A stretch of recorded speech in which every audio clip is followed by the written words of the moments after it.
molio da poslaniče tu da se možemo i dogovarati. Da, ja ću ga da ovdje. Evo ga onda ovaj ti vraća. Drži. Čekaj, polako. Samo da se prvo... Čekaj, pa nije valjda ne?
Stefanchuk. Okay, welcome.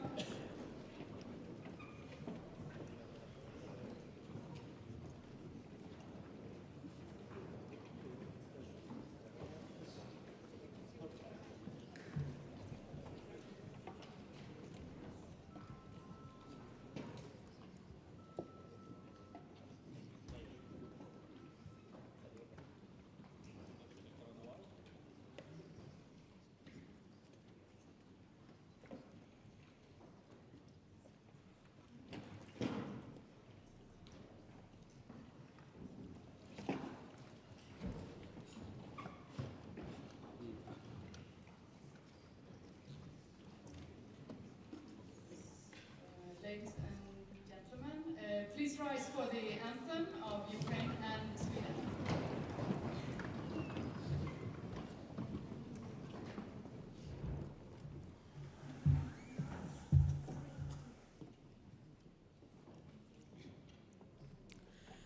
Ще не вмерла України і слава і воля.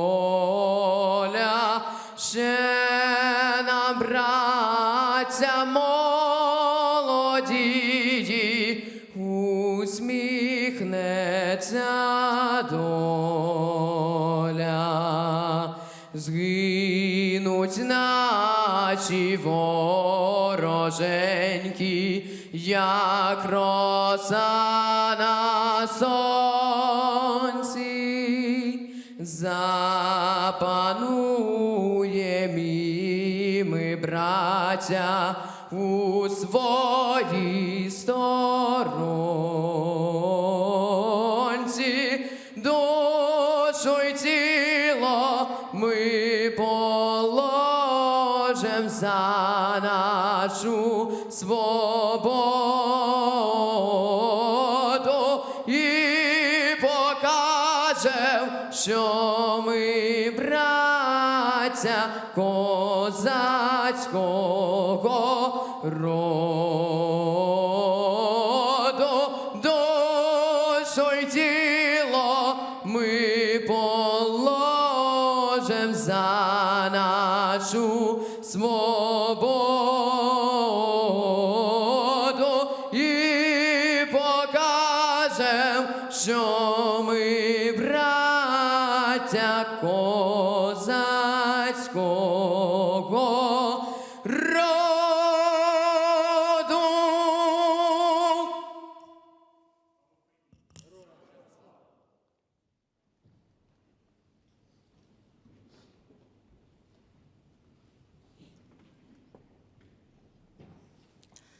Du gamla, du fria, du fjällhöga nord, du tysta, du glädjerika sköna.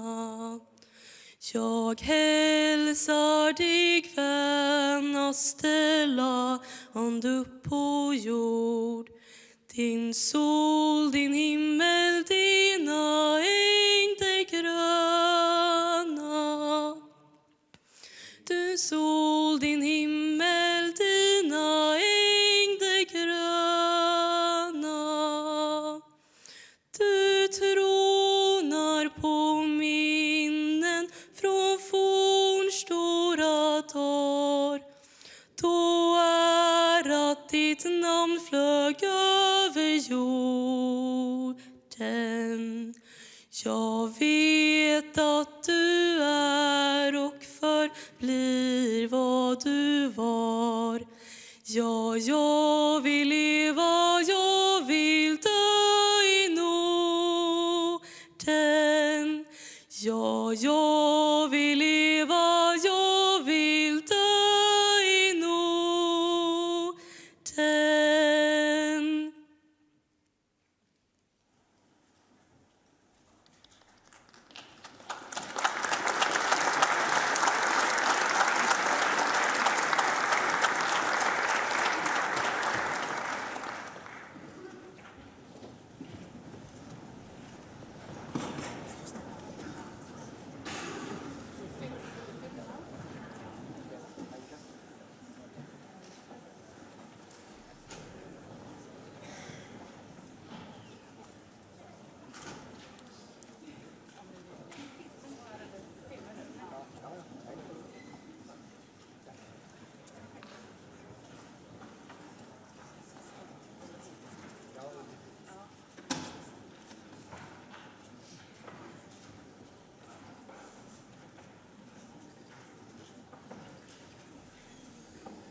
Republic and Latvia, and numerous expert forums have been held, uniting the world in support of Crimea's return.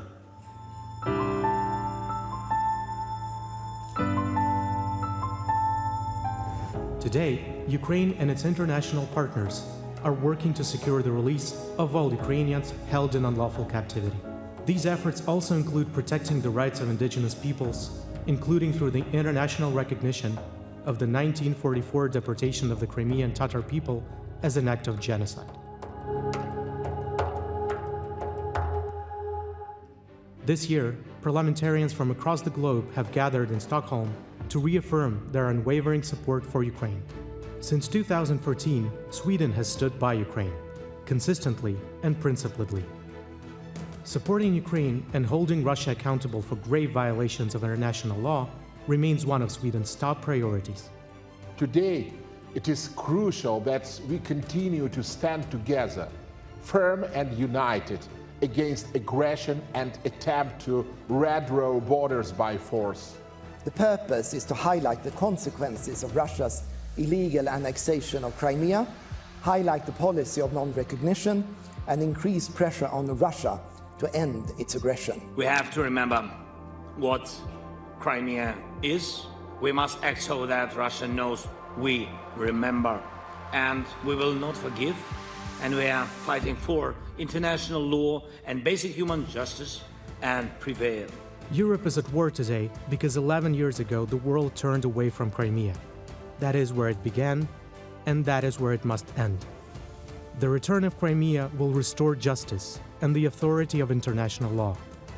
This year's summit in Stockholm speaks with one voice. We reject the world Russia is trying to impose by force.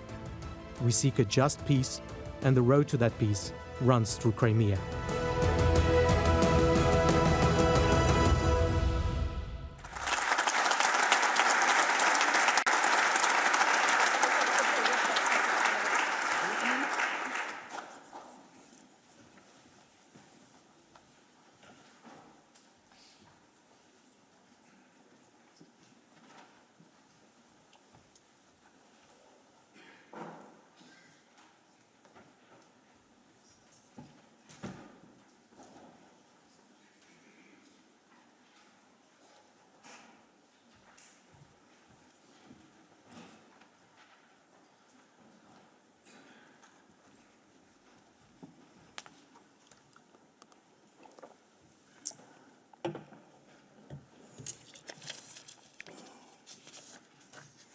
Dear colleagues, excellencies, honorable guests, ladies and gentlemen, I would like to bid you all a very warm welcome to the Riksdag and to the former second chamber, the venue of the 4th Parliamentary Summit of the International Crimea Platform. I would first like to thank the performers of the national anthems, Timur Vasilishin and Stefanchuk.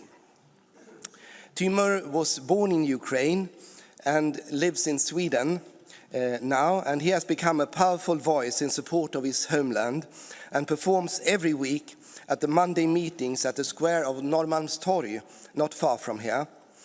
The Monday meetings have been organized in support of Ukraine every week since the full-scale invasion began, a powerful example of solidarity of the people of Stockholm and Sweden with the people of Ukraine. In this chamber, we are surrounded by murals depicting scenes from Swedish history. It is here that heroes who played an important role in defending our nation's independence and freedom are honored. The fact that the choice was made to highlight these scenes from Swedish history is an expression of the will to emphasize the value of the right of the people to participate in decision-making on public affairs, the value of a free and independent nation, and the will to defend these values when they are threatened by foreign powers. Once history is written about how the Ukrainian people heroically defended their nation, their independence and their democracy against the Russian invasions, there will be similar scenes to be portrayed.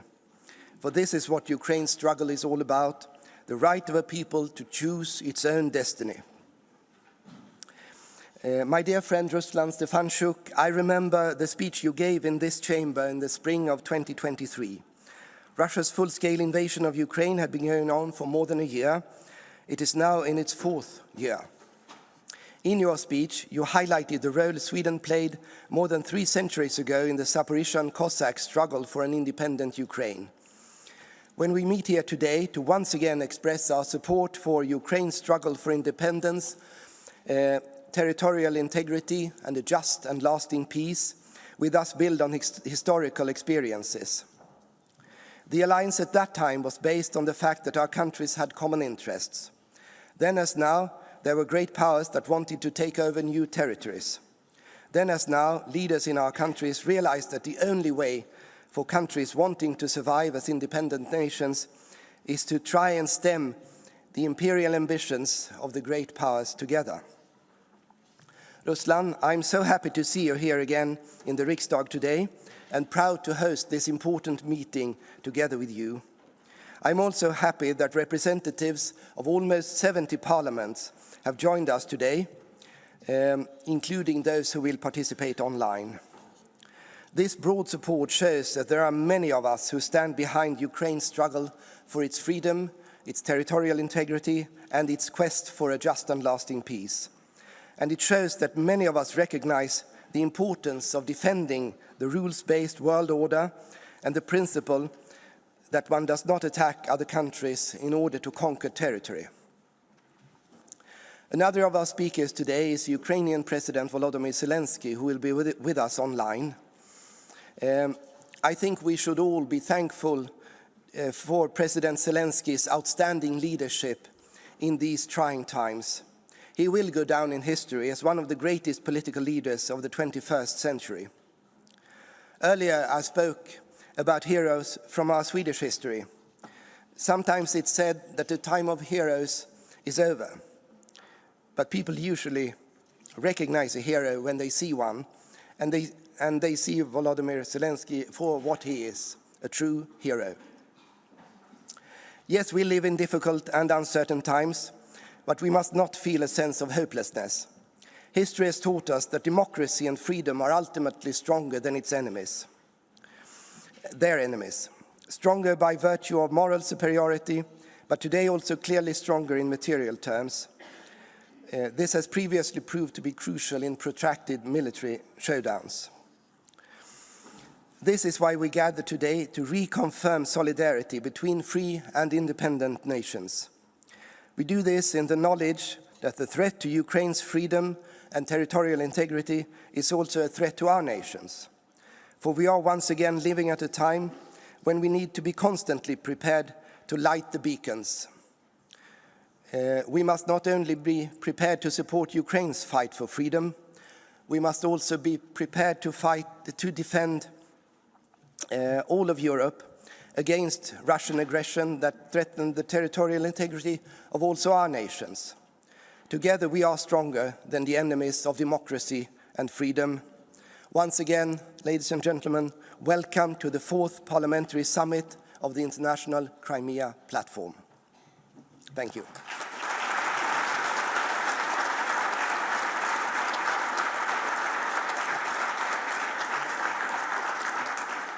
Distinguished guests, it is now my great honor to welcome the President of Ukraine, Mr. Volodymyr Zelensky, who is joining us remotely from Ukraine.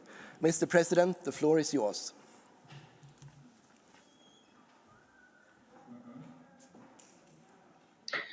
Thanks so much, dear ladies and gentlemen, dear Sweden, Honorable Mr. Speaker, and all the friends, dear Ruslan.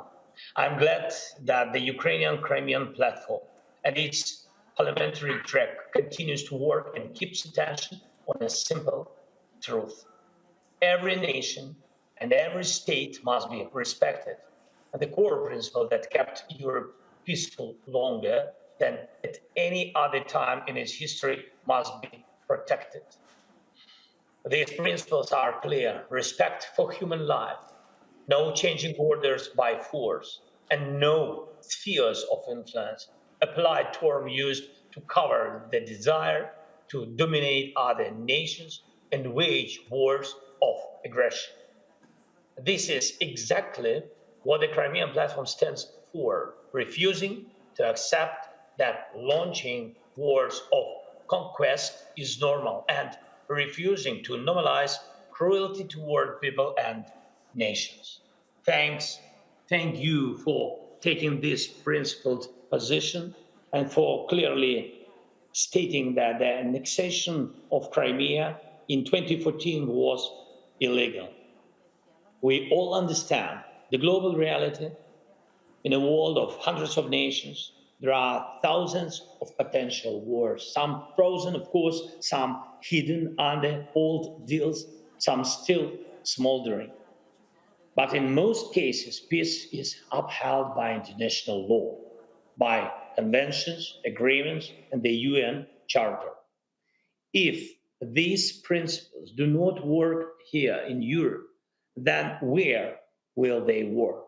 It is a rhetorical question, and behind it lies a global fear that war, not peace, could again become humanity's everyday reality, as in darker times. We cannot allow this. Right now, we are at a critical moment, and we are working closely with the United States, with European partners, with many others to define steps that can end Russia's war against us, against Ukraine, and bring real security. And there is a lot of noise in the media, a lot of political pressure, and even greater responsibility for the decisions ahead. Putin wants legal recognition for what he has stolen, to break the principle of territorial integrity and sovereignty. And that's the main problem. You all understand what that means. He wants it not only from Ukraine, he wants it from the whole world, and it's very dangerous. And I want to stress one more thing. In the steps we've coordinated with the side of the US, we've managed to keep extremely sensitive points on the table, including the full release of all Ukrainian prisoners of war under the all for all formula, and civilians, and the complete return of Ukrainian children abducted by Russia. These are important steps, but to achieve real peace, more is needed. Of course, we all continue working with partners, especially the United States, and look for compromises that strengthen but not weaken us. And we will continue explaining how dangerous it is to pretend that aggression is something one can simply overlook and move on. And I ask you, do not stay silent. Do not be passive observers of history. Be participants. It is important to support Ukraine now, and I thank you for that support. It is important to support the negotiation process, and I'm grateful for every piece of advice and every bit of information we receive from European leaders. And it is crucial to support the principles on which Europe stands, that borders cannot be changed by force, that war criminals must not escape justice, and that the aggressor must pay fully for the war he started. And this is why decisions on Russian assets are essential. Please support these decisions, and above all, keep pressure on Russia. Russia is still killing people every day. Occupied territories remain occupied. And that means Russia remains a criminal state. Today, almost 70 parliamentary delegations are present. And if parliaments in Europe, in the world, do not close their eyes to this, then no one will. Thank you for your support. Slava Ukraini! Glory to Ukraine.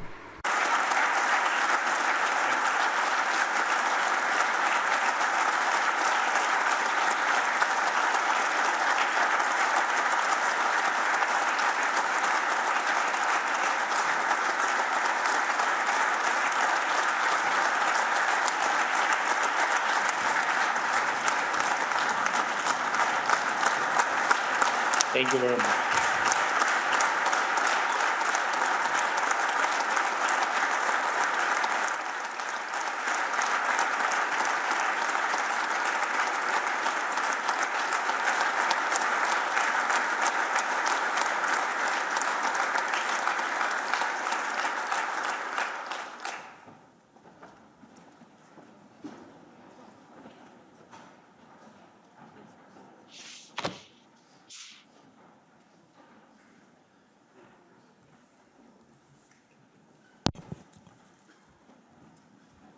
Dear colleagues, dear friends, I just encourage you to use the headphones. I'll speak in Ukrainian, and please use the interpreter.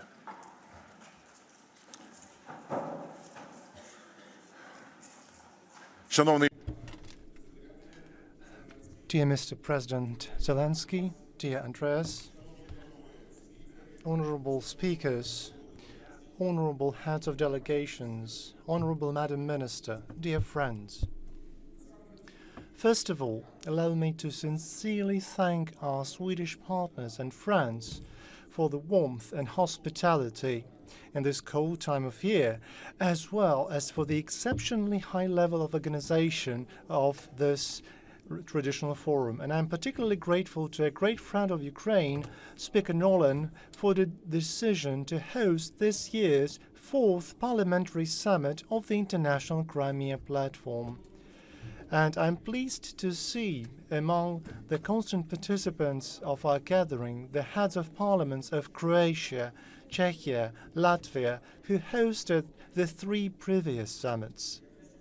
And I'm grateful to each person present in this hall, not only for coming to Stockholm. I'm sincerely grateful for the enormous assistance that your countries have been consistently providing to Ukraine for almost 4 years now, since the moment of Russia's full-scale aggression against Ukraine. I want to thank you on behalf of the Ukrainian people, on behalf of the Verkhovna Rada of Ukraine, on behalf of the representative Ukrainian delegation present here today in this hall, and they represent all factions and groups of the Ukrainian parliament. Friends, today we have gathered to speak about Crimea, and we will speak about how Russia is turning the Crimean Peninsula into a military base used in its aggression against Ukraine, how Ukrainian schools are being shut down in Crimea annexed by Russia, how Russia's shadow fleet is exporting grain stolen from Ukraine from Crimean ports, how those citizens who disagree with the regime's actions are being persecuted, and how proud we are of those who, representing different peoples, never cease fighting and continue resisting the actions of the Russian occupation administration. But this is not everything we will speak about today. Today, we will also speak about how to jointly stop the Russian aggression, how to put an end to the desecration of the international law, and also about what, after all, the peace plan for Ukraine must be like. Dear friends, as you know, last Thursday in Kiev, we officially received from the American delegation a draft plan concerning the ending of the war. We agreed that our teams would work on these proposals, and yesterday our delegation held the first round of negotiations with the American partners. And as President of Ukraine Zelensky said yesterday evening, there are signals that President Trump's team is hearing us. And we are ready to move towards a genuine peace, and we've always said that, but allow me to set out our key principles and priorities. You know that from the very first day of the war, Ukraine has been striving for a peace that respects our independence, sovereignty, and our dignity. Ukraine is ready for substantive negotiations on ending the war, including at the level of leaders.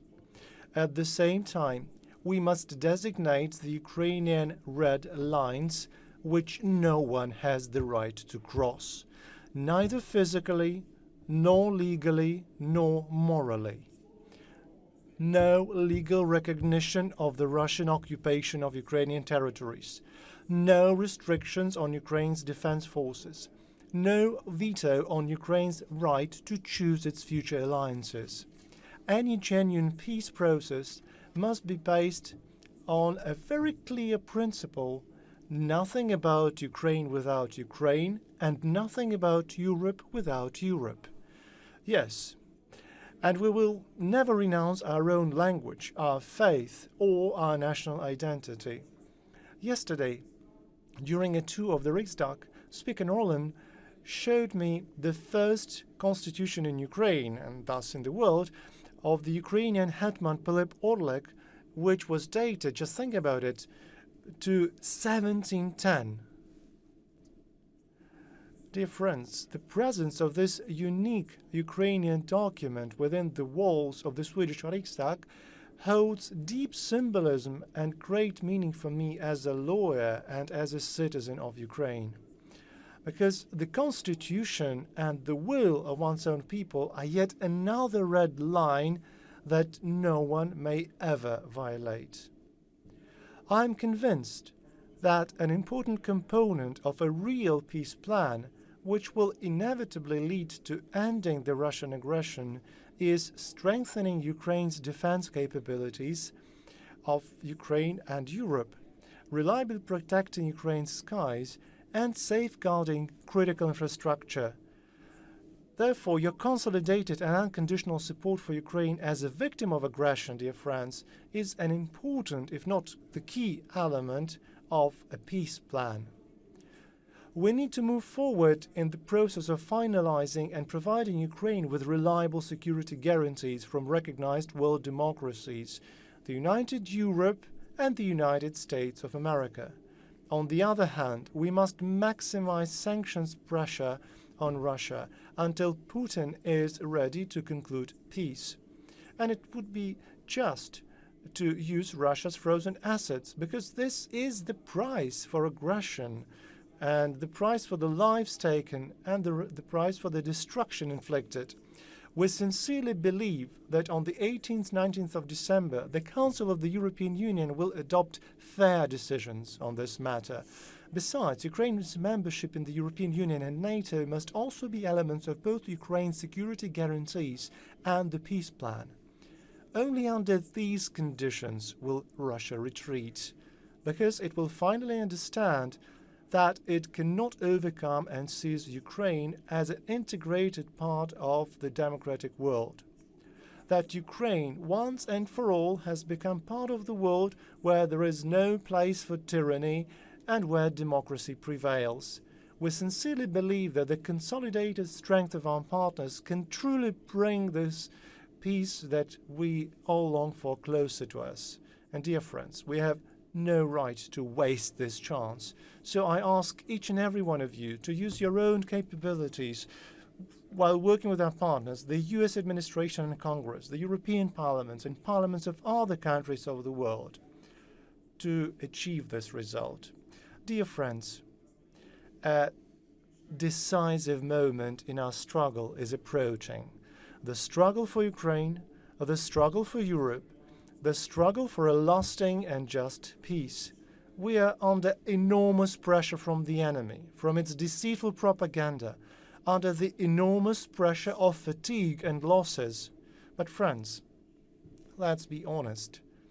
There's another pressure that does not allow us to surrender to the enemy's mercy and cease fighting.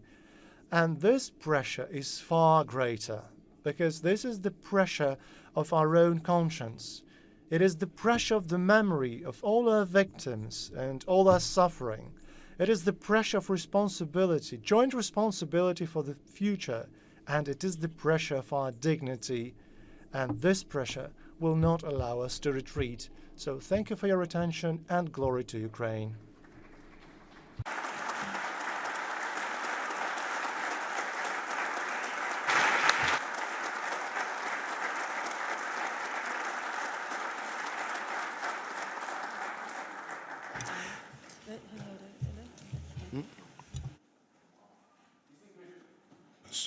Distinguished guests, dear friends, allow me to welcome our next speakers to lecture, the Minister of Foreign Affairs of Sweden, Ms. Maria Malmer Stengaard.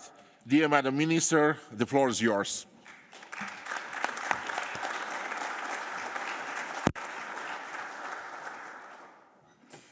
Honorable speakers, excellencies, distinguished guests, it is an honor to address this summit.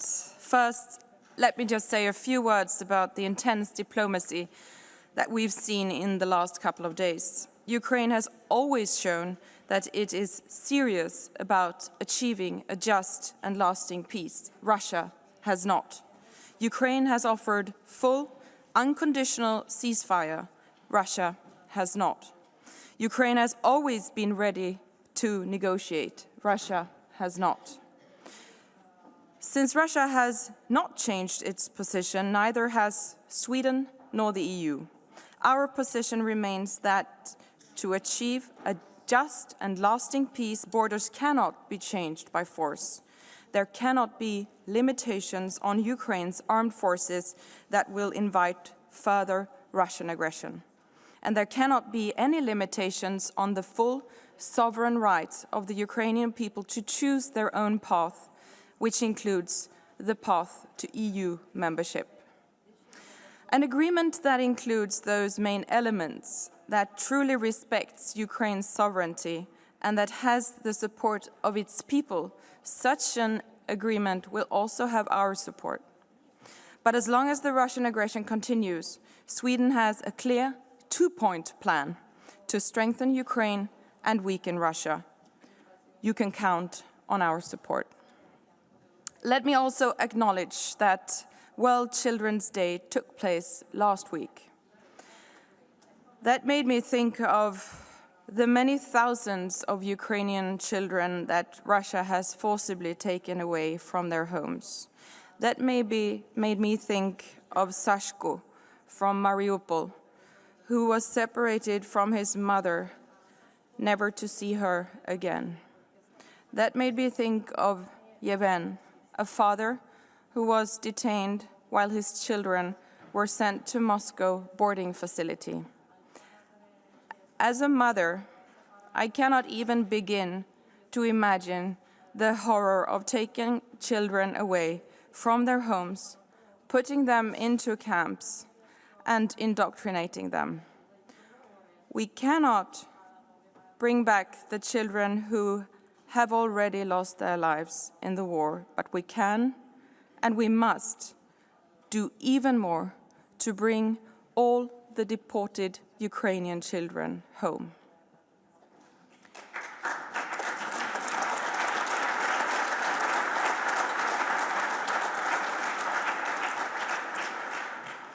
This summit also allows us to once again establish some basic facts. Crimea is Ukraine, Donetsk is Ukraine, Luhansk is Ukraine, Kherson is Ukraine, and Zaporizhzhia is Ukraine.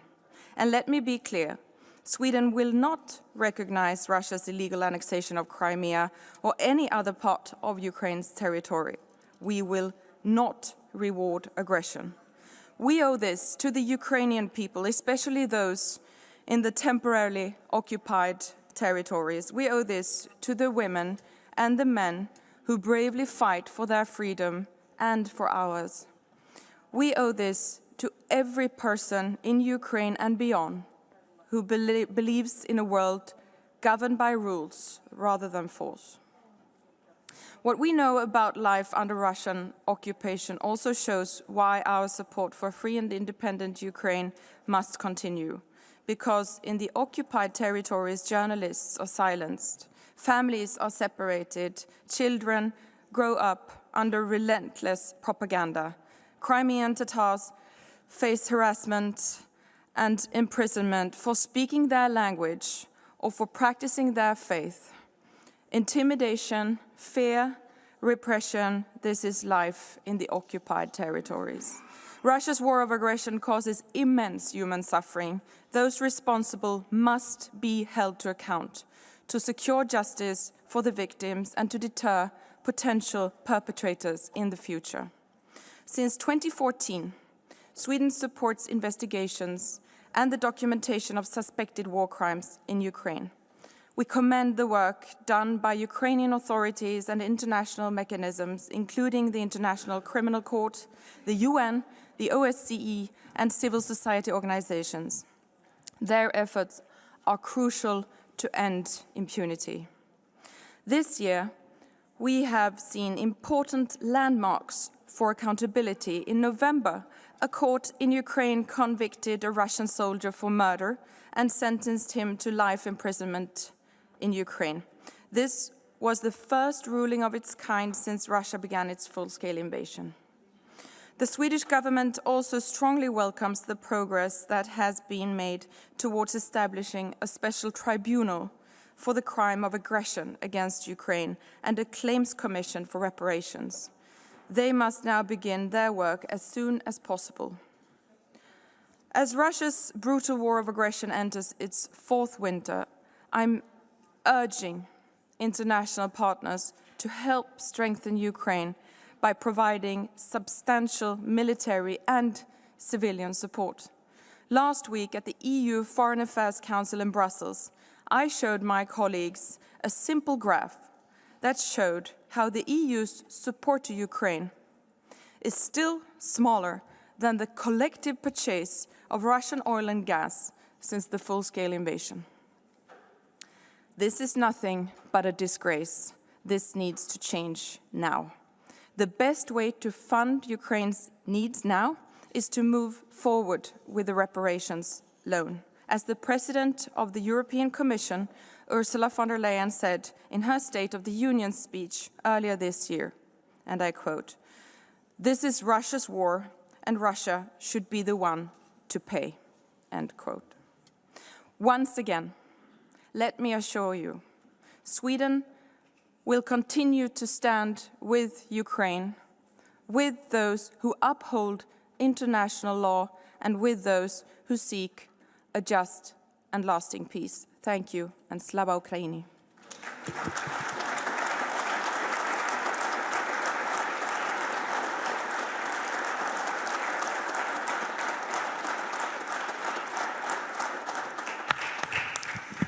Thank you very much, Madam Minister, for your contribution and for setting a constructive tone for our discussions today. Distinguished delegates, I now have the honor of opening the plenary session of the 4th Parliamentary Summit of the International Crimea Platform. Before welcoming our next speaker, let me start with a few housekeeping remarks to guide us through today's session.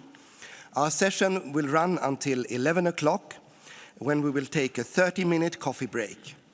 We will reconvene at 11:30 and continue until 14:15, a quarter past 2, when we will conclude the session with the adoption of a joint statement. The final version of the statement will be distributed during the plenary session.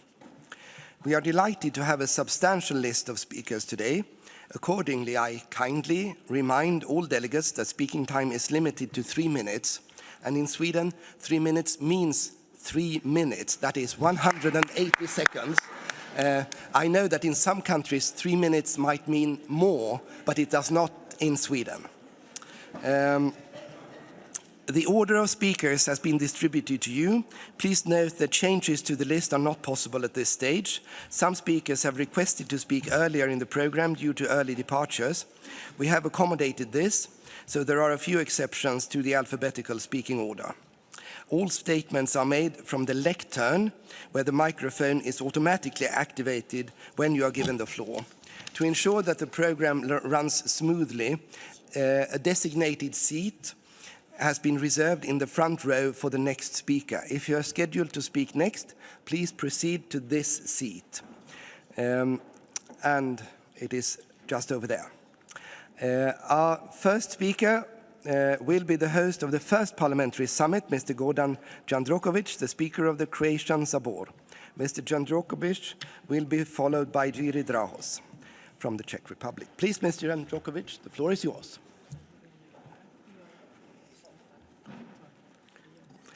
Dear Andreas, dear Ruslan, Madam Minister, esteemed colleagues.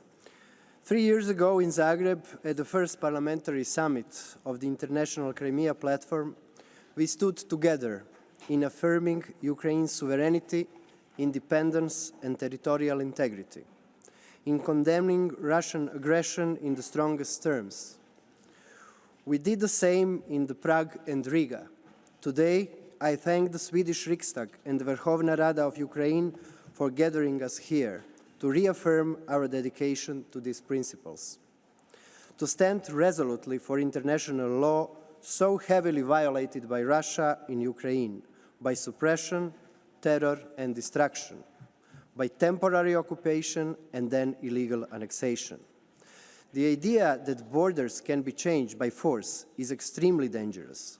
It implies a vision of a world where the power of rules yields before the rule of power. To oppose this and to defend the principles of sovereignty and territorial integrity is not only our duty.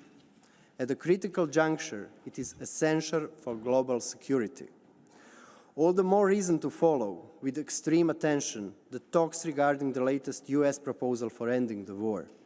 Strong pressure on Russia needs to be maintained and increased, because Ukraine's approach has been nothing but cooperative and constructive. Comments just made by Chairman Stefanchuk and President Zelensky confirm that our undiminished support is as necessary as ever. Dear colleagues, from day one, Russian aggression has also been an attack on the sovereign right of every state to choose its own political path. In Croatia, we really understand the cost of defending a nation's political choices and of facing an aggressor which refuses to accept them.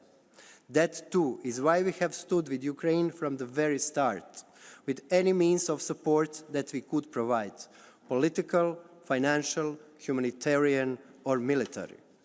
On top of that, we have shared the highly specific expertise from our own war experience on demining, war crimes, prosecution, veterans' care, and peaceful reintegration. Finally, I believe that our common values are defended in Ukraine today. So supporting Ukraine also means protecting these values and investing into a safer and more predictable future for all of us. Therefore, it is absolutely vital that we remain firmly behind them, to advocate their rightful claims, to keep their needs high on our agendas, to have their best interest in our minds and in our hearts. Thank you, and God bless the brave people of Ukraine. Slava Ukraini!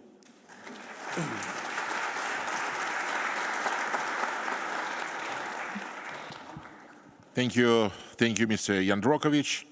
I now warmly welcome Mr. Yuri Dragos, the first Vice President of the Senate of the Parliament of the Czech Republic that hosted the second parliamentary summit. Mr. Dragos will be followed by Ms. Daiga Mireni. Dear Andreas, dear Ruslan, dear ladies and gentlemen, it's my great honor to be part of the fourth Crimea Platform Parliamentary Summit and to represent the Senate of the Parliament of the Czech Republic here. It has been more than 3.5 years since the start of the full-scale and unprovoked Russian invasion of Ukraine, a conflict that has claimed thousands of lives and in which Russia commits war crimes every day, for which I believe it will one day bear full criminal responsibility. In reaction, some European and non-European politicians argue that peace must be achieved at any cost, including handing Crimea over to Vladimir Putin, who will then, presumably, start behaving himself again. Nothing could be farther from the truth. We Czechs have historical experience with such dictators. When Neville Chamberlain returned from the Munich conference in 1938, he brought the British a supposed peace for our time. However, Nazi Germany was not satisfied with gaining the Sudetenland, and after occupying the rest of Czechoslovakia, the worst conflict in modern history broke out within a year. Let us therefore not fall for the Chamberlains of today. There can be no peace that the Ukrainians themselves do not want and negotiate.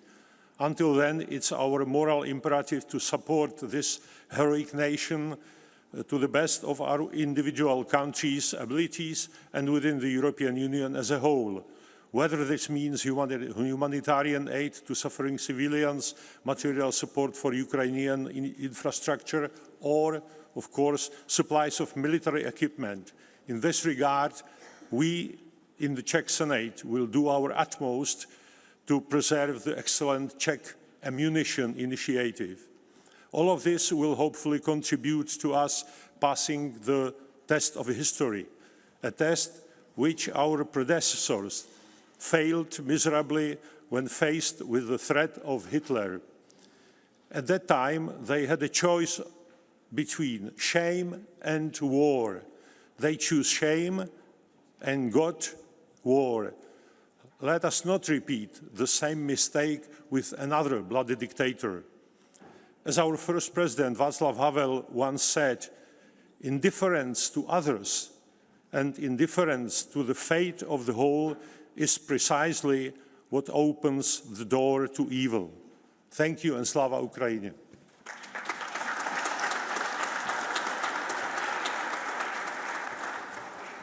Thank you, Mr. Dragos. Our next speaker is the Speaker of Sejm of Latvia, Ms. Daiga Mirenie. Her intervention will be followed by a video statement.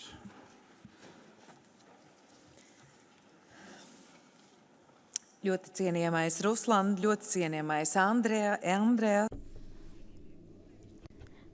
Visam drīz būs pagājuši 12 gadi kopš Krimas nelikumīgās okupācijas, bet nākamā gada februārī apritēs 4 gadi kopš mēs katrs kļuvām par lieciniekiem brutālam agresora valsts pilna mēroga iebrukumam Ukrainā. Katra Eiropas politiķa pienākums šodien ir nerimstoši turpināt atgādināt par Krimas nelikumīgo okupāciju. Šodien katrs no mums var būt Krimas balss, turpinot izgaismot cilvēktiesību pārkāpumus, nelikumīgās deportācijas. Please use the channel extra. Piespiedu izmaiņas Krimas iedzīvotāju struktūrā un represijas pret Krimas tatāriem.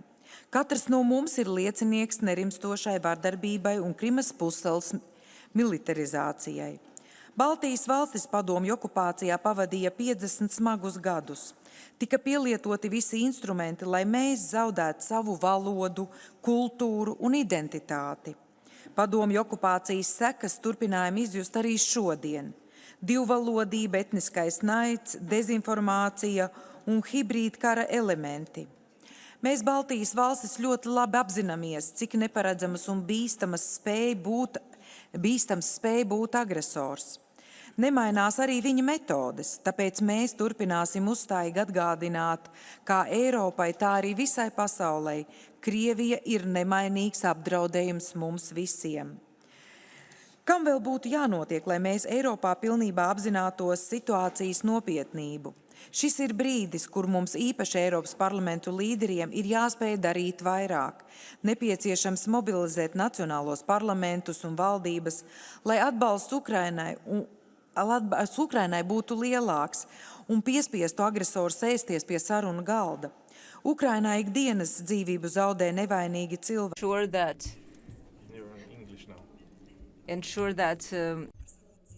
Gan kaujas laukā, gan arī aizstāvot un stiprinot demokrātiju.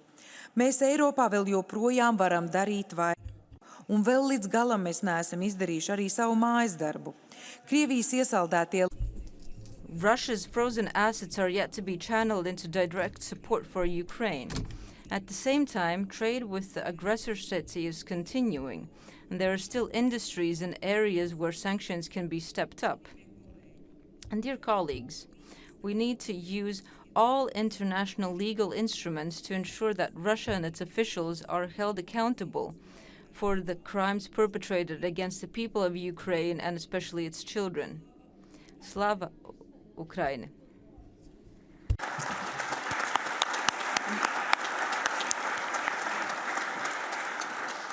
Thank you, Ms. Mirenie.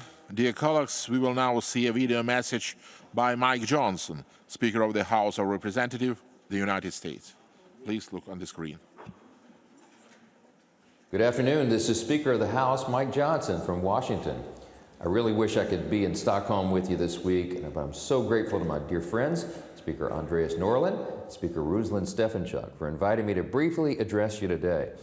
I was fortunate to visit with my friend Speaker Stefanchuk most recently at the G7 Speakers Summit this fall in Ottawa, and I'd love to see each of you next time you come to Washington, D.C. I'm a little biased, but the view from my speaker's balcony down the National Mall is the best in town, and I'd love to have you come by.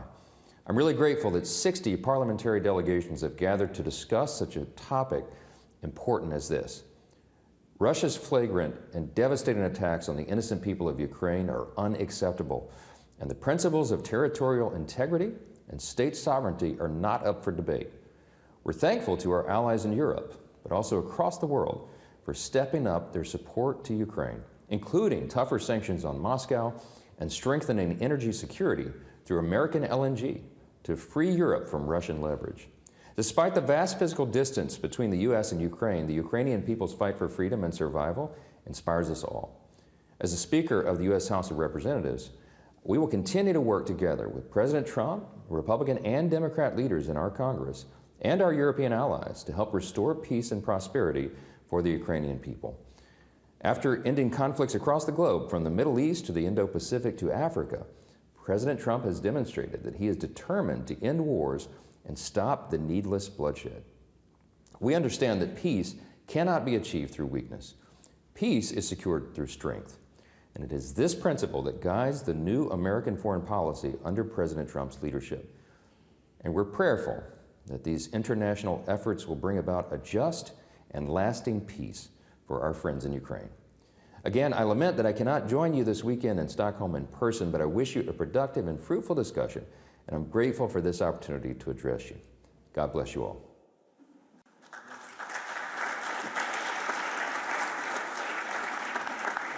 Thank you, Mr. Speaker. Muchísimas gracias, señor presidente. Y ahora vamos a continuar. De acuerdo a la lista, tengo aquí apuntado al señor Vincent Blondel, presidente del Senado belga. Y lo seguirá después la señora Raya Nazarian.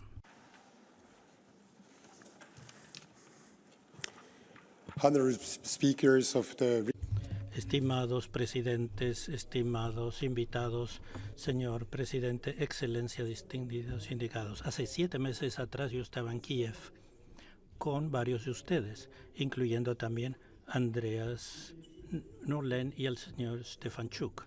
Y ahí pudimos evidenciar cuáles fueron las atrocidades que se cometieron en Bucha. Y ciertamente lo que vimos ahí quedó grabado en nuestras mentes. Yo dejé Kiev mucho más convencido que nunca que este tipo de crímenes no puede quedar impune.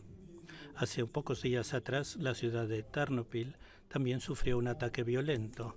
Y en nombre del Senado belga, ciertamente expreso nuestra solidaridad incondicional y también les hago llegar nuestros sentimientos más queridos a toda la gente de la región que está defendiendo su patria. También nos acordamos de los desplazados y aquellos que perdieron todo. La agresión rusa contra Ucrania es algo más que un desafío geopolítico. Es un desafío muy profundo que toca la seguridad europea. También toca sanciones colectivas y valores compartidos. Crimea también es una parte integral de Ucrania y condenamos fehacientemente a Rusia que intentó territory which violates the UN Charter. We condemn the horrific use of torture, inhumane treatment and abduction. Accountability is essential. We will continue to support international investigation of war crimes. Russia must be held responsible and pay for the devastation it caused. And let us be clear, Ukraine must be at the very center of all peace effort. Any discussion concerning its future must be conducted with the Ukrainian people to lay the foundation of a just and lasting peace. Dear colleagues, let me conclude with a more personal note. 30 years ago, I became engaged here in Stockholm to the woman who is still my wife today. It happened on the Riksbron bridge, just outside this Riksdag building, a memory that remains very dear to me. I hope to be able to return to this same bridge very soon, once Ukraine has regained its full sovereignty in a world that respects the international order. Today, let us reaffirm our commitment to working together to safeguard the rule-based international order. Let us advance with unity and determination towards the establishment of a comprehensive, just and lasting peace for Ukraine and for the world. Slava Ukraini!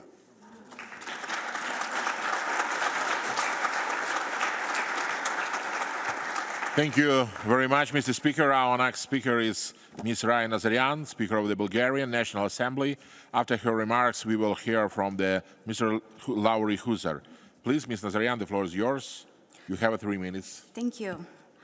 Ladies and gentlemen, we are now in the 4th year of Russia's illegal, unjust, and unprovoked military aggression against Ukraine. We will not forget and will always repeat. This war did not start on the 24th of February 2022, but with Kremlin's annexation of Crimea in 2014.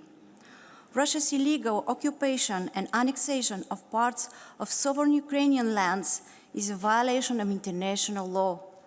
Their Ukrainian territories and their return is a matter not only of rule of law and international legal principles, but of justice too. Bulgaria has been and will be a reliable and active partner in the International Crimea Platform since it was founded in 2021. We participate in the parliamentary sessions and contribute to the initiatives for the security of the Black Sea region, including the forum we held in Sofia in 2024 that brought together delegations from 42 states and 8 international organizations. In the context of developments in the past few days, I would like to welcome the renewed effort of our partners in the US and President Trump to seek a way to stop the military actions in Ukraine. The 28-point plan has elements of fundamental importance for achieving lasting and just peace. However, the proposals should be discussed in coordination with all European partners because the conditions of a future peace agreement have a direct impact on the security not only of Ukraine, but also of Bulgaria, the European Union, and Europe as a whole. The Republic of Bulgaria confirms its commitment to work hard within the EU and NATO with our American partners in order to guarantee, together with Ukraine, that any agreement will be sustainable, will be implemented in good faith, and that Ukraine will have security guarantees. Ukrainian people have the sovereign right to define their own future and to decide on the nature of any proposed peace agreement. Dear colleagues, our common goal is a peaceful and sustainable development of the region. Recovery is no longer a future ambition, but a present need. The European path of Ukraine is a choice that is in line with the interests of both the Ukrainian people and the European Union. A stable, independent, and democratic Ukraine is an important factor for the security and prosperity of our continent. In conclusion, please let me send a message to the people of Ukraine once again. You are not alone in these difficult times. Bulgaria stands by you in trials, in striving for peace, and in hope for a future of freedom, dignity, and security. Thank you.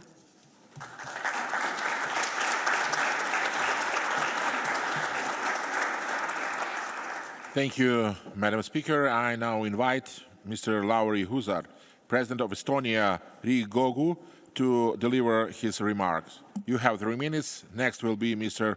Marcos Perestrello. Please proceed, Mr. Huzar. Distinguished colleagues, dear Ruslan, dear Andreas, allow me to begin by expressing my deep gratitude for bringing us together today. The Crimean Platform is not merely an event. It is a testimony to our shared commitment to freedom, to peace, and to human dignity. At this moment in history, our decision bears consequences not only for Ukraine, but for the very fate of all Europeans.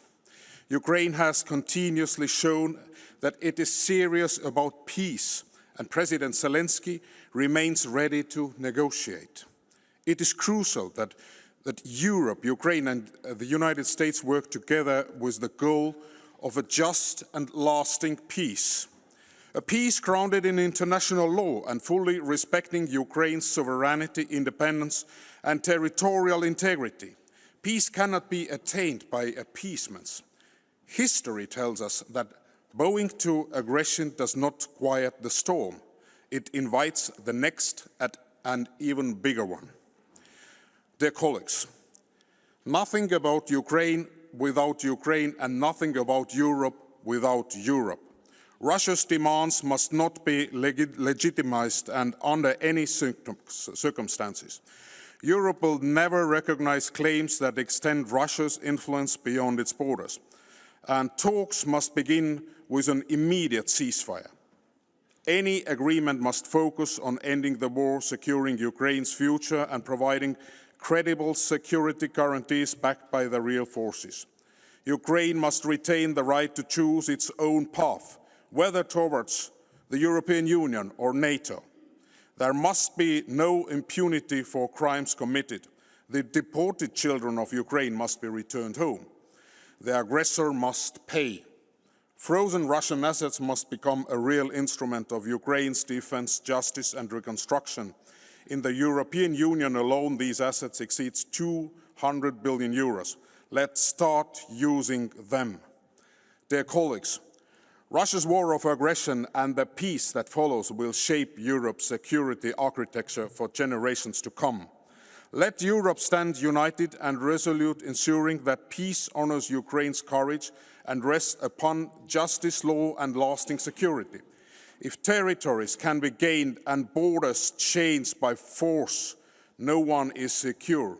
To prevent such a future, we must continue and strengthen our steadfast support for Ukraine and firm pressure on Russia. And let me be completely honest with you, Russia never changes. Dear friends, together, through principled pressure and unwavering solidarity, we stand firmly with Ukraine. Slava Ukraini!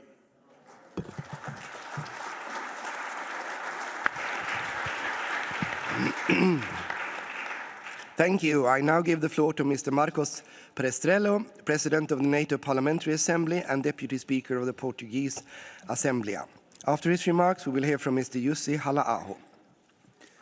Mr. Speaker, Excellencies, on behalf of both the Portuguese Parliament and the NATO Parliamentary Assembly, let me express my gratitude to the Swedish Parliament for the invitation and for hosting this summit. Portugal has long stood with Ukraine, and in the Portuguese Parliament, cross-party majorities have consistently reaffirmed Ukraine's sovereignty and condemned Russia's aggression. We've been active in bringing Ukraine's case to partners across the Global South, underlining the universal principles at stake: rule of law, multilateralism, sovereignty, territorial integrity, respect for human rights. These are not only European concerns, but also the very foundation of the international order. Excellencies, in the NATO Parliamentary Assembly, representatives from all 32 national parliaments of NATO members have stood shoulder to shoulder with Ukraine since the very beginning of Russia's aggression. We were one of the first international institutions to expel the Russian delegation after the illegal annexation of Crimea in 2014. And since the full-scale invasion in 2022, we have not only reaffirmed our support, we have doubled down, including by creating a special fund to support the Verkhovna Rada participation in the NATO PA. We are following closely the ongoing discussion around the possible ceasefire and political settlement. This is the occasion to reiterate that our Assembly fully supports efforts to achieve a just and lasting peace, one that ensures a free, sovereign and prosperous future for Ukraine, that guarantees Ukraine's and Europe's long-term security, and that does not reward aggression but deters it. This is only possible if negotiations are carried out with the maximum participation of Ukraine. Nothing about Ukraine without Ukraine. The outcome of any negotiations on Ukraine will set a precedent with global repercussions. We can have no illusions. Russia is and will remain a threat to NATO and Euro-Atlantic security. Any potential political settlement must lead to an end of its pattern of aggressive behavior. The NATO PA supports peace through strengths. The best way to get to peace tomorrow is to support Ukraine's defense today. A capable Ukraine army is a precondition to deterring future aggression, along with solid security guarantees that we need to provide. This is why the NATO Parliamentary Assembly has strongly urged allies to step up defense spending and to ramp up military support, including through Pearl. Mr. Speaker of the Verkhovna Rada, let me conclude by expressing the NATO PA recognition of your leadership during these critical years and let you know that both Portugal and the NATO PA stand with you now at this crucial moment and for the long term as you defend freedom and rebuild your country as a strong, secure and fully integrated member of the Euro-Atlantic family. Thank you.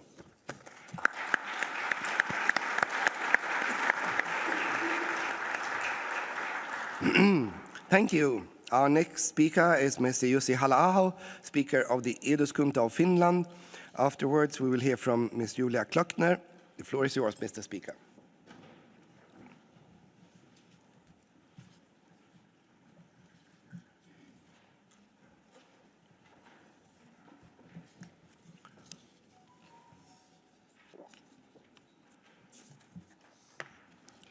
Speaker Norlén, Speaker Stefanchuk, esteemed colleagues. Over the past nearly 4 years, we have convened many times in different formats to express our political support to Ukraine. What has changed since the last meeting of the Crimea Platform is, of course, the US administration and its approach to the Russian aggression. This is very unfortunate, not only for the defense of Ukraine and the security of Europe, but also for the US itself and its own strategic interests. Let us hope Mr. Trump and his team understand clearly the true nature of Mr. Putin's regime and its goals and draw appropriate conclusions. But what the Americans do is not really in our hands, and we should not focus too much on it. We should worry about our own ability and willingness to act appropriately. After 4 years of meetings and summits, European countries are still buying Russian oil and fertilizers. We have still not confiscated the frozen Russian assets in our banks. Most countries are still not doing their fair share in supporting Ukraine with military material.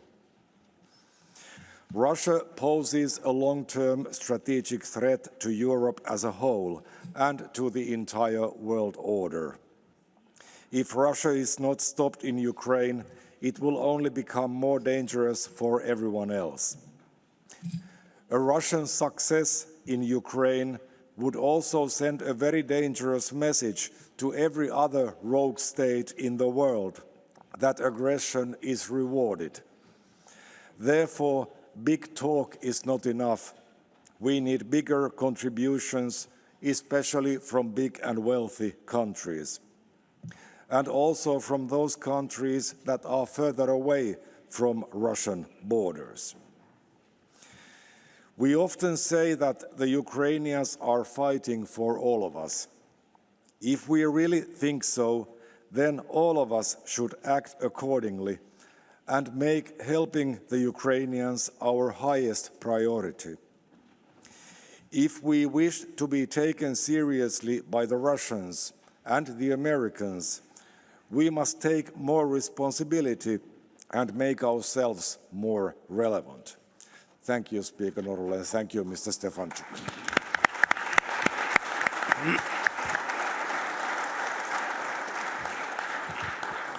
Thank you. I now invite Ms. Julia Klöckner, President of the German Bundestag. Her intervention will be followed by 2 video statements. Thank you, dear Andreas and dear Ruslan, Excellencies. Good to be here together. As we met here in Stockholm, Ukraine is enduring another winter of war. Russian drones strike cities almost every night and families take shelter. The country is fighting for its very survival and for principles that define us all: international law, freedom, democracy. The moral case has rarely been clearer. Yet we must acknowledge openly that unity within Europe has been tested. Some governments have questioned or slowed down decisions or sanctions, arms supplies or joint EU action. Others have signaled a shift in political tone. These steps send a message far beyond Europe, and they are not a helpful one, I would say. Only moments ago, Speaker Mike Johnson underlined that territorial integrity and state sovereignty are not up for debate. We will judge every peace proposal by whether it truly protects Ukraine's sovereignty and freedom. Europe will not waver and will continue its support for the Ukraine unabated. The vast majority of our states stand together, and those who have taken a different course still belong to this European community of responsibility. We want them back at the table of consensus because we need all of us. But let me clear, Germany too tried to appease Russia for far too long. This experience shapes my conviction today. Illusions about the nature of this war are dangerous. They weaken Ukraine and they weaken us. Our task now is not to divide Europe, but to strengthen its unity. We thank that to every soldier defending freedom. We thank this to every mother protecting her children from Russian missile strikes. We thank this to brave people of Ukraine and to the future of Europe. Long live the Ukraine.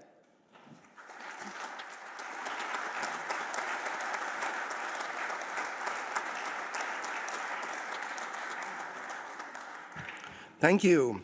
We will now hear messages from Mr. Milton Dick, Speaker of the Australian House of Representatives, and Ms. Sue Lines, President of the Australian Senate. Their messages will be followed by Mr. Manfred Kaufmann.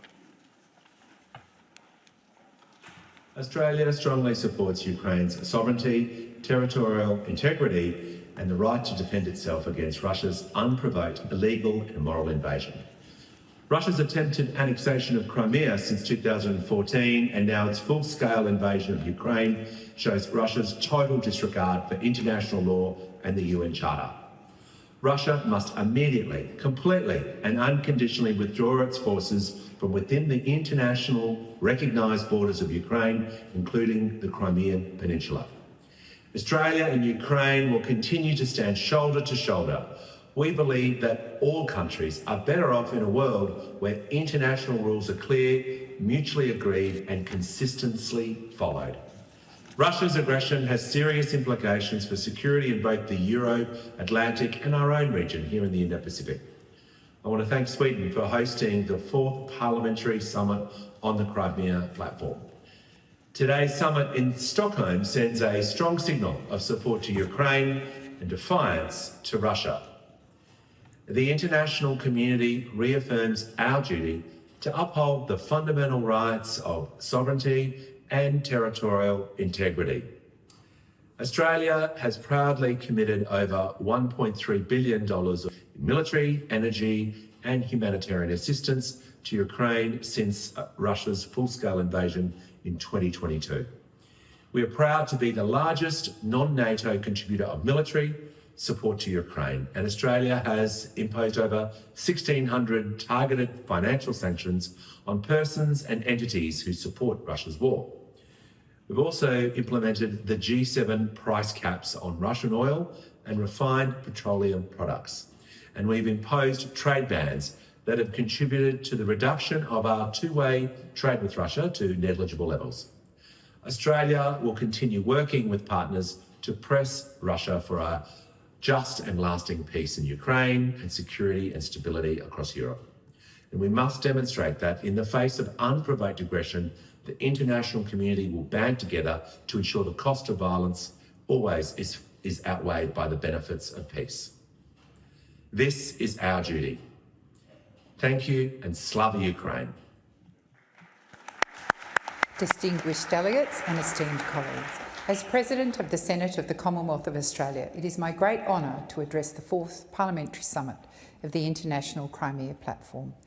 Russia's full-scale invasion of Ukraine is not only an assault on one nation's territorial integrity, but also an assault on the very foundations of the international order. Australia condemns Russia's unprovoked, illegal and immoral invasion of Ukraine. And 3 years on, we mourn Ukraine's losses and we stand unwavering in our support for Ukraine's sovereignty and territorial integrity. Russia must immediately, completely and unconditionally withdraw its troops from within the internationally recognised borders of Ukraine, including the Crimean Peninsula. Our response as parliamentarians must be steadfast. Words are not enough. Australia stands with Ukraine and will continue to provide strong and steadfast support for as long as it takes. We have contributed important defence, economic, energy and humanitarian assistance to Ukraine. Australia's support to date totals more than $1.5 billion. We are proud to be the largest non-NATO contributor of military assistance to Ukraine. The Crimea Platform has become an important forum for voicing collective efforts to hold Russia to account for its occupation of Crimea. This platform reminds us that parliaments are more than institutions of governance. We are custodians of conscience. We give democratic legitimacy to action, and we ensure that solidarity is not seasonal. The struggle of the Ukraine people is not theirs alone. It is a defence of the principle that might does not make right. We must continue to pressure those who enable aggression, to strengthen support for Ukraine's reconstruction, and to champion accountability through international courts. Above all, we must preserve hope, the hope of a free, democratic and peaceful Ukraine. Australia may be geographically distant, but our values are deeply aligned. When the rule of law is under attack anywhere, it is under attack everywhere. The outcome of this war will shape the kind of world our parliaments inherit, one ruled by law or one ruled by fear. Let this summit reaffirm our collective resolve. Russia's aggression will not stand. Ukraine's sovereignty will be restored, and together, through unity and principle, we will ensure that justice prevails. Thank you.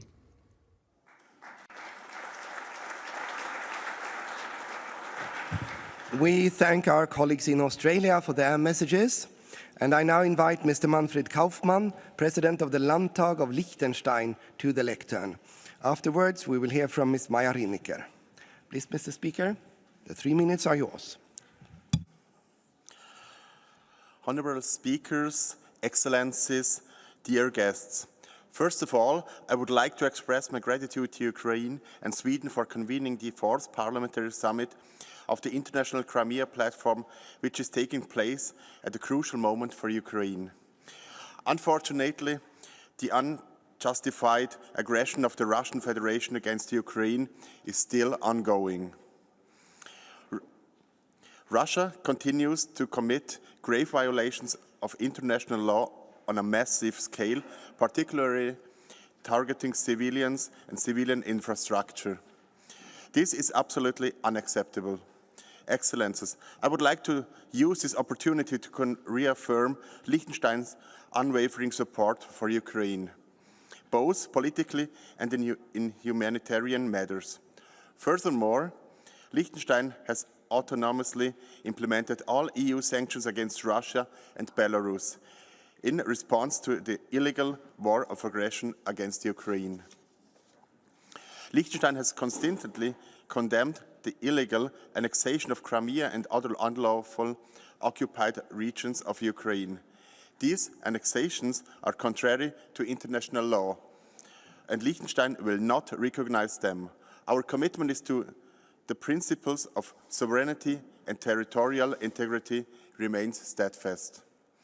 Ensuring effective and credible accountability for the crimes committed by the Russian Federation is a top priority for Liechtenstein. Accountability and justice are important preconditions for lasting peace and the recovery of the Ukrainian society. It is more urgent than ever to hold those responsible for the crime of aggression to account. The agreement between the Council of Europe and Ukraine on the Special Tribunal on the crime of aggression against Ukraine is an important first step in this respect. Excellencies, Liechtenstein has always shown its solidarity which the people of Ukraine responding to the dire impact of the war on civilians. We are committed to make an active contribution to the recovery of Ukraine. In November 2024, the Liechtenstein Parliament approved a dedicated budget line for the years 2025 to 2029 to finance reconstruction projects. Liechtenstein is focusing its efforts on Ukraine's recovery in 4 key areas: humanitarian designing, reconstruction in the education sector, human rights and good governance with a strong focus on combating corruption, economic development. The total per capita contribution amounts to 200 Swiss francs. Let me emphasize that this multi-annual budget is in addition to our existing humanitarian development budget. Supporting Ukraine does not mean reducing our support for other countries in the global south. This additional budget line for reconstruction projects reflects the commitment of the Liechtenstein Parliament to support Ukraine in its fight against the Russian aggression. Let us build this on the momentum of this summit and send a strong message of unity and support to Ukraine. Thank you.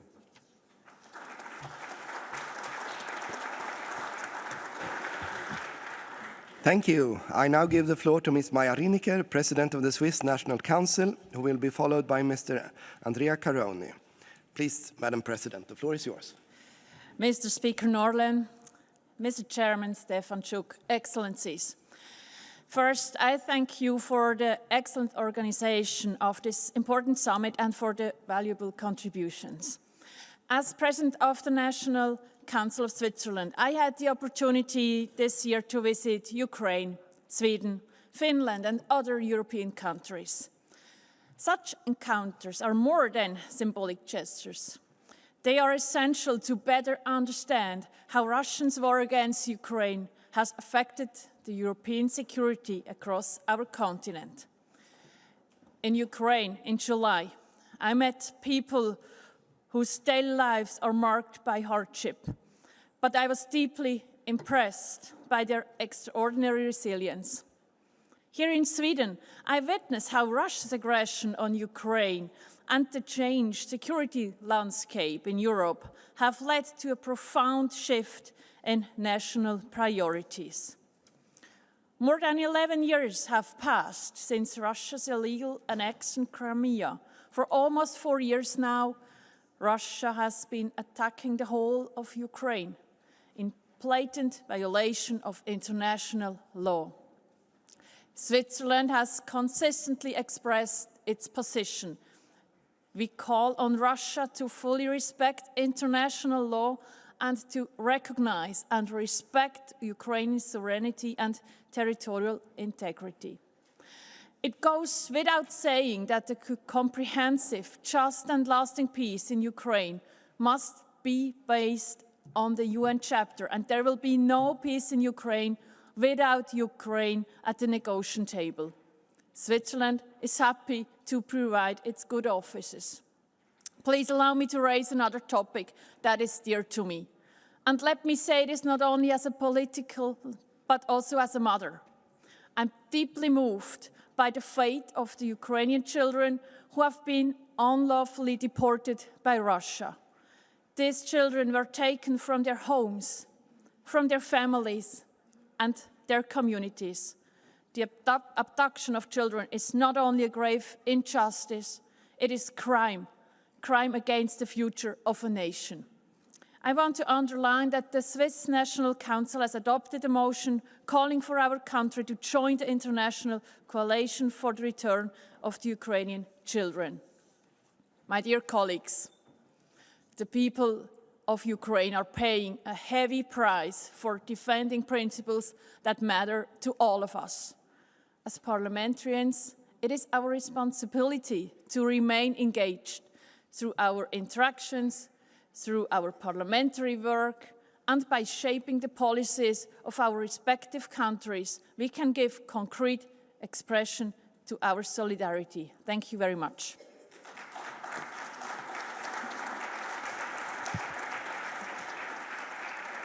Thank you, Madam President. Thank you very much. The floor now goes to Ms. Andreas Norlén, President of the Swiss Council of State. After his remark, Mr. Theodoros Rousopoulos will give his intervention. Please proceed.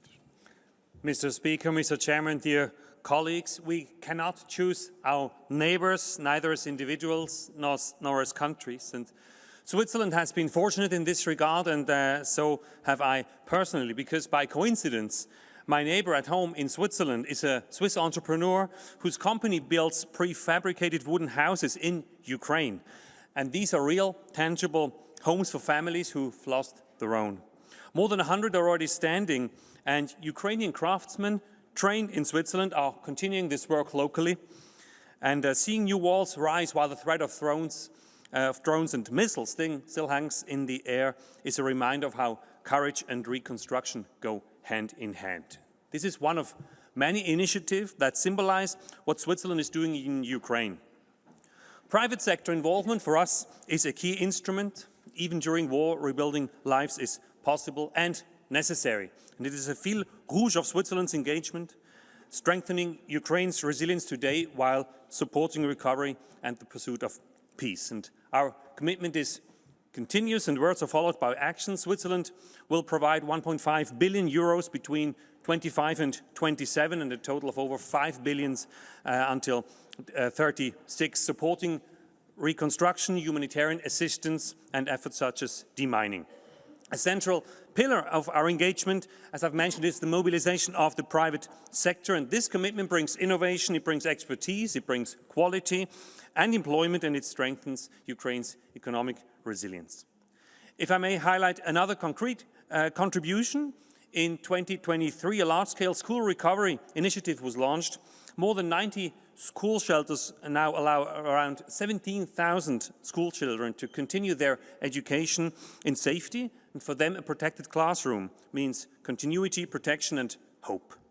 Switzerland will continue to be active in this area and has decided to join the International Civil Protection Shelter Coalition initiated by Finland and Ukraine.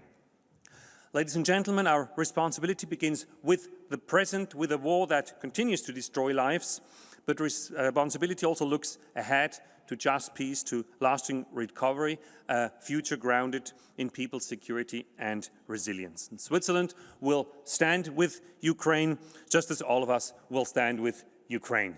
Thank you.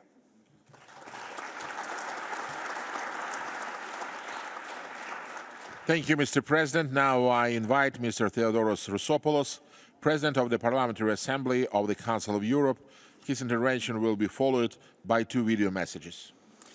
Often people ask me, what are you doing at the Council of Europe? And I say, we are there for human rights, democracy, and the rule of law. But then again, I use actually one only word. I am there, and we are there to preserve dignity.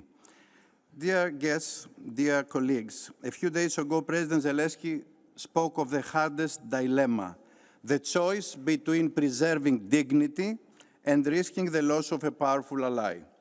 This is not only a Ukrainian's dilemma, it is our common question, what is dignified?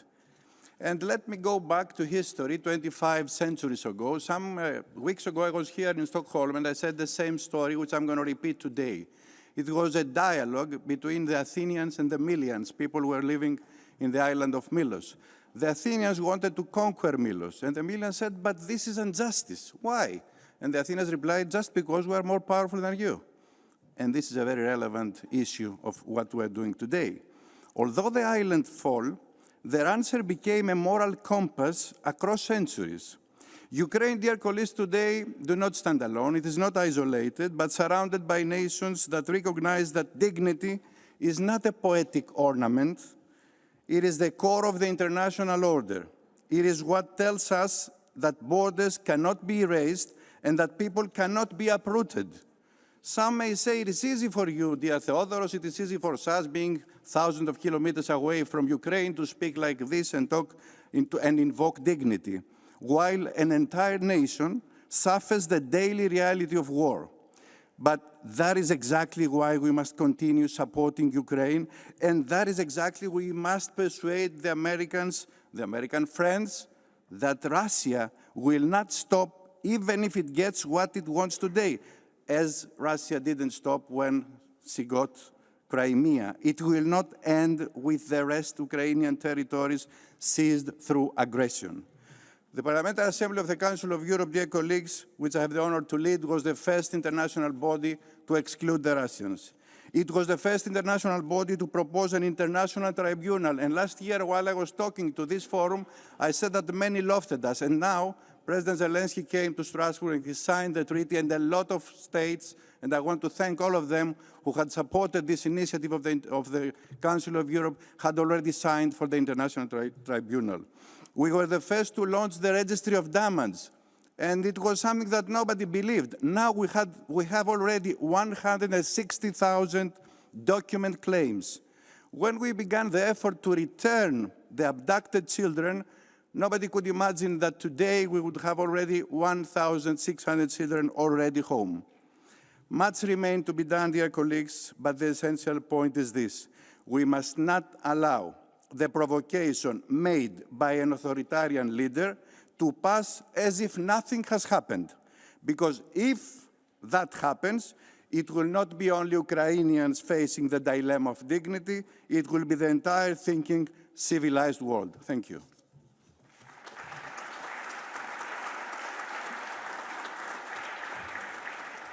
Thank you, Mr. President. Now we will hear a message from Ms. Raymond Hannier, Speaker of Canadian Senate, followed by a message from Mr. Fukushiro Nukaha, Speaker of Japan's House of Representatives.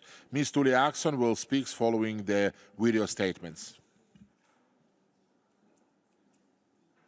Dear Chairman Stefanchuk and Speaker Norlén, esteemed parliamentarians, colleagues and friends, en tant que président du Sénat du Canada, j'ai l'honneur As President of the Canadian Senate, I have the honor to talk to you at the this fourth International Parliamentarian Summit for Crimea.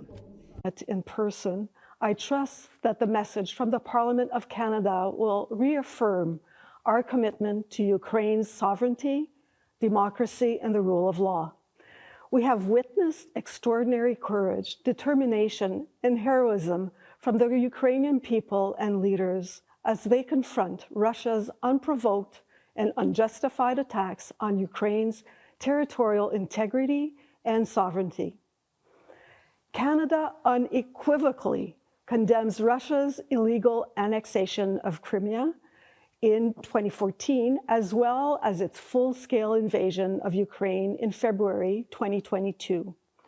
I agree with our colleagues, the chairman of the Verkhovna Rada of Ukraine and the speaker of the Riksdag of the Kingdom of Sweden that, and I quote, any just and lasting peace must begin with the deoccupation of Crimea, end of quote.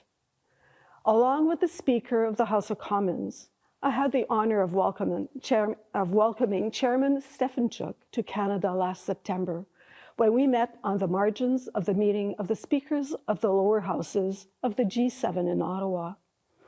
During our conversations, he noted the efforts of Canada's Parliament to raise awareness of the terrible effects of Russia's illegal war on Ukraine.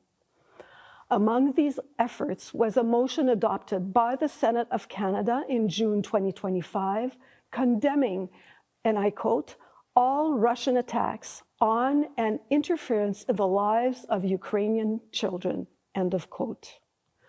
The motion urged the state participants of the International Coalition for the Return of Ukrainian Children to substantially increase their efforts to return, repatriate, and rehabilitate Ukrainian children who have been stolen by Russia. This motion builds upon the existing bicameral and all-party demonstrations of support for Ukraine in Canada's Parliament. In February 2022, Canada's Senate and House of Commons both passed motions that condemned Russia's illegal actions and called for support for the people of Ukraine. In recognition of the strong cultural ties between Ukraine and Canada, our Parliament is working towards establishing September as Ukrainian Heritage Month, honoring the more than 1.3 million members of the Ukrainian diaspora in Canada and celebrating the beauty of Ukraine's culture and heritage. Through legislation, enhanced trade, military aid, and funding, Canada continues to demonstrate its steadfast support for Ukraine. To the people of Ukraine, the members of Ukraine's parliament, the Verkhovna Rada, and Ukrainian civil society, the people of Canada and the Parliament of Canada stand with you and will support you until victory is secured for democracy, rule of law, and Ukraine.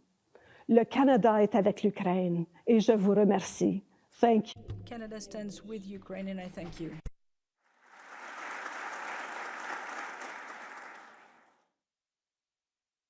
日本国衆議院議長の額賀福志郎であります。今回の会議を主催してくださったステファンチューク議長、ノレン議長に対し、心から感謝を申し上げたいと思います。今もなお、ロシアの攻撃により町が破壊され、人々の命が失われ続ける中で、祖国を守り、自由と民主主義を守るために戦い続けるウクライナの皆様方に、日本と日本国民は心からの連帯の意を表します。我が国はクリミアを含むウクライナの主権と領土一体性を一貫して支持しています。力による一方的な現状の変更はいかなる地域においても決して許されません。また、ウクライナでの戦争の終わり方によって誤った教訓が導き出されることはあってはなりません。ロシアによるウクライナ侵略はインド太平洋を含む世界の安全保障に関わる問題でもあるのです。こうした動きを阻止するため、価値観を同じくする国々が連帯をしていくことが重要であります。我が国はロシアに対し、より厳しい制裁措置を実施するとともに、ウクライナ支援のため人道的な観点からこれまでに総額120億ドル以上の支援を表明いたしました。特に地雷対策の分野においては、地雷を掘り起こしてバッファー処理する大型地雷除去機の供与や、地雷除去にあたるウクライナ政府職員の研修を実施するなどの支援を行ってまいりました。また、今年10月には、東京でウクライナの地雷対策を推進する国際会議を開催し、合わせて75の国と国際機関が参加をいたしました。日本は常にウクライナと共にあります。国際社会による平和への取り組みが進められる中、一日も早くウクライナに公正かつ永続的な平和がもたらされるよう、我々は議会の立場からもしっかりと今後も全力で支えてまいりたいと思います。ありがとうございました。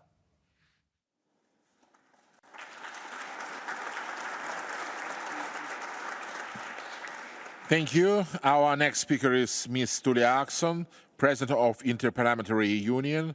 Her intervention will be followed by Mr. Lars Cherson Bresk. Please, Ms. Axon, the floor is yours. Excellencies, it is a great honor to take the floor and address you today on behalf of the Interparliamentary Union, the global organization of the national parliaments. I am grateful to the parliaments of Ukraine and Sweden for their kind invitation to this event. Today, Europe is facing a period of tension unseen in decades. The war in Ukraine has torn apart communities, cost countless lives, and forced millions from their homes. It has shaken to the core the very order that had preserved peace in Europe since the end of the Cold War. The IPU has spoken clearly and without hesitation on this matter. From the outset, the IPU has condemned Russia's military aggression against Ukraine, as well as the unlawful annexation of its territories. We commend the people of Ukraine for their courage and resilience in the face of adversity and military aggression. And we are proud to have conferred upon the Rada the first edition of the IPU Crimea Prize in recognition of its extraordinary commitment to ensuring the continuity of vital legislative activity during the very difficult conditions of war. In its resolutions and multiple pronouncements, the IPU has strongly reaffirmed the principles at the heart of international law: sovereignty, territorial integrity, and the prohibition of the use and threat of force to resolve disputes. These are the pillars of a system designated to protect us all. And when these pillars are flaunted and ignored, international relations become unstable, unpredictable, and dangerous. Dear friends, for over 135 years, the IPU has worked for peace through multilateralism and parliamentary diplomacy. The IPU itself was founded on the belief that lasting peace begins when representatives of nations, friends and foes, meet, listen, and try to find solutions when words are exchanged. We strongly believe that parliaments can build bridges and identify pathways to peace, even when governments cannot, and that dialogue must never be abandoned, even in the darkest of times. Most recently, at the IPU's 151st IPU Assembly last month, our members adopted the Geneva Declaration on upholding humanitarian norms and supporting humanitarian action in times of crisis. The declaration reaffirms the duty of all states to respect and ensure respect for international humanitarian law, to protect civilians in armed conflict, and to guarantee unimpeded humanitarian access. And in this declaration, the IPU member parliaments stressed that defending humanitarian norms is not an act of charity, but an obligation rooted in law and justice. The IPU Task Force on the Peaceful Resolution of the War in Ukraine, established in the spring of 2022, has taken this principle to heart. It has opened parliamentary discussions with both Ukraine and the Russian Federation on nuclear safety, food safety, environmental harm, the treatment of prisoners, and the tragic fate of displaced and abducted Ukrainian children. These exchanges are modest steps, but they keep the path to dialogue open and lay the groundwork for peace tomorrow, a just and a lasting peace, anchored on the fundamental principles of international law. Dear colleagues, I would like to end by giving you a brief reflection. Peace is more than the end of violence. It is not achieved simply when guns fall silent.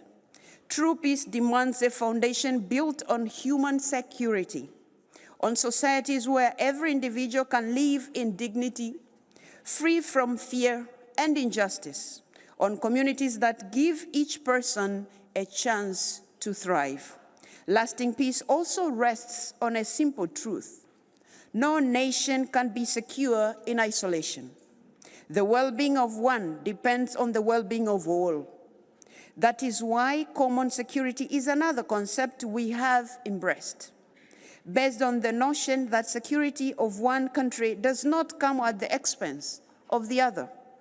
This approach was in fact enshrined in our work decades ago, when the East-West parliamentary dialogue carried out at the IPU led to a formal process on security and cooperation in Europe. I thank the parliaments of Ukraine and Sweden for convening us all here today and for their leadership in defending the cause of peace and justice. I thank you for listening. Thank you. Thank you. Our next speaker is Mr. Lars Christian Brask, Deputy Speaker of Denmark's Folketing. You have 3 minutes. Afterwards, we will hear from Mr. Robert Zille. Dear Speaker Norlén, dear Speaker Stefanchuk, and dear colleagues. It's a privilege to stand here today with you all. I was here in the Riksdag just a few weeks ago for the Nordic Council session, and I'm honored to be back again to stand amongst Ukrainian allies. It's a tragedy that we must be here in beautiful Stockholm on the background of war, human suffering, and with a new and incomprehensible peace proposal from the US. Nordic and European security depends on Ukraine's freedom. When one of us is threatened, all of us are threatened. This is why our unity is fundamental. I grew up in a time of optimism. Freedom, democracy, and peace shaped my youth. I believed that the fall of the Berlin Wall ended an era of oppression. I believed that freedom and democracy had won once and for all. Yet freedom is never guaranteed, and recent years have shown that it can never be taken for granted. Today, freedom is once again under attack. Russia under Putin does not only seek to occupy land. Putin's Russia seeks to create chaos and to destroy the very idea that free nations can choose their own path. This is why the Crimea Platform is so vital. It reminds the world that the occupation of Ukraine did not begin in 2022, it began a decade ago. This summit reinforces a principle that lies at the heart of European security. Borders cannot be changed by force, period. Last month, I visited Mykolaiv together with the Presidium of the Danish Parliament, and Mykolaiv is located only 20 kilometers from the front line and is under daily attack from Russia. It was a powerful experience, meeting the brave and dedicated people who fight, rebuild, and keep hope alive during bombardment and the resulting destruction. Their courage and determination remind us of what true resilience looks like. Our partnership with the city and region of Mykolaiv has been a cornerstone of Denmark's civilian assistance. Denmark has stood with Ukraine from the very beginning, and since Russia's full-scale invasion, Denmark has provided around 9.4 billion euros in military support and around 927 million in civilian contribution. And let me make it clear, this support will continue. Our commitment to Ukraine's freedom is unwavering. Ukraine is not only fighting for its survival, it's fighting for the future of Europe and for the future of freedom itself. Slava Ukraini.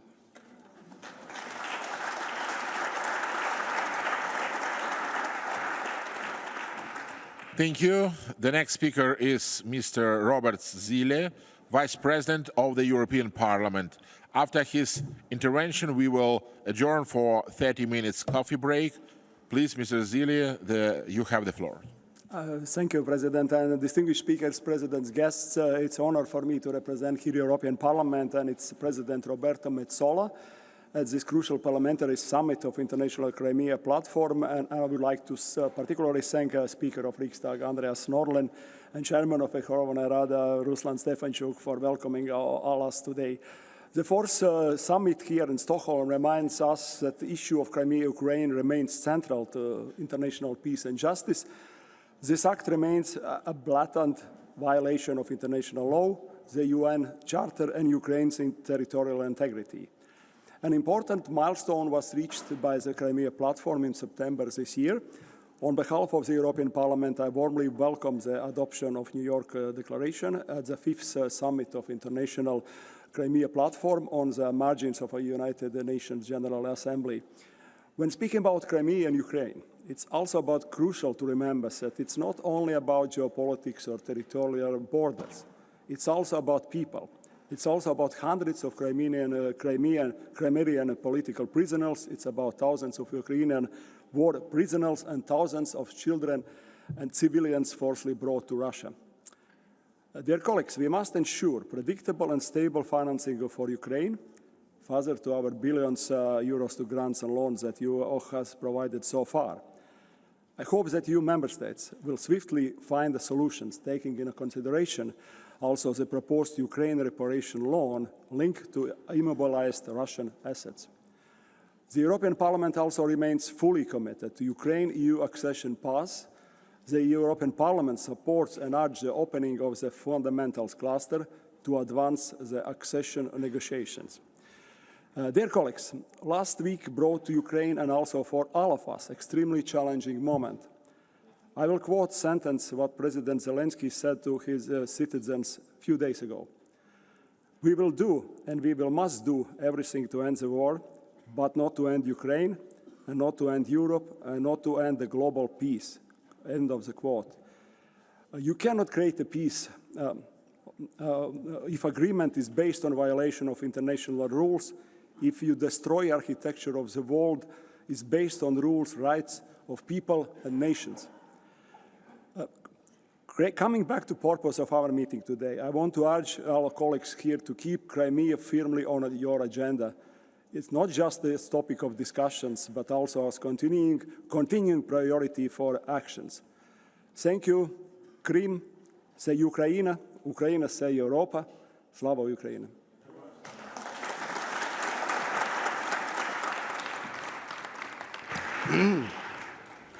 Thank you. Dear colleagues, we will now take a 30-minute break. Coffee will be served in the Grand Gallery, located just outside this meeting room, where we had dinner last night. We reconvene at 11:30, and in Sweden, 11:30 means 11:30. I wish you all a very nice break.